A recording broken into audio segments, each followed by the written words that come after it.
The East really is weaker compared to the West, and others may wonder how that happened, considering that the team with the best record, the Cleveland Cavaliers at 11-0 to start the season, and the reigning champions, the Boston Celtics, are both in the Eastern Conference. But aside from these two teams, just look at the standings of the Eastern Conference teams before today's games on November 11th.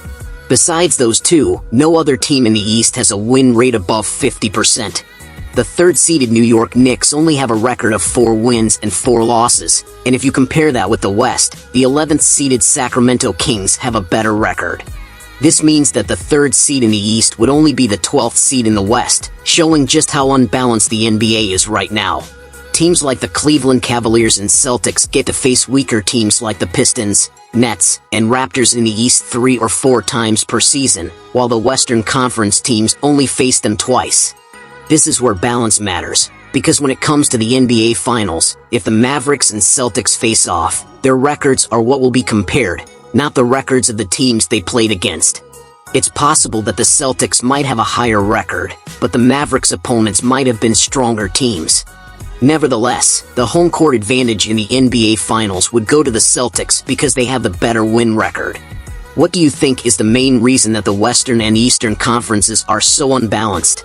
Currently, there's talk in the NBA about declining ratings in the US, and it's said that the league hasn't yet found replacements for Stephen Curry, LeBron James, and Kevin Durant. Fans, including Shaquille O'Neal, are saying that watching the NBA has become boring because players are mostly just shooting three-pointers. Others also say that the defense has softened and that it's not like it used to be. Frequent injuries among star players may also be a reason for declining team ratings. For instance, Stephen Curry, Paul George, Anthony Davis, and Jamal Murray have only recently returned from injuries. Kevin Durant is out for at least 2 weeks. Paolo Banchero is out for over a month, as are Scotty Barnes and former MVP Joel Embiid, who hasn't played this season yet. Zion Williamson is out indefinitely, as well as 2-time Finals MVP Kawhi Leonard, and Ja Morant was out for a week. There may be more players we've missed, as injuries are indeed abundant in the NBA right now, and nearly all teams haven't yet played more than 10 games. While technology has advanced, studies on medicine have improved, and players now have load management and more rest compared to before, injuries seem to come more easily.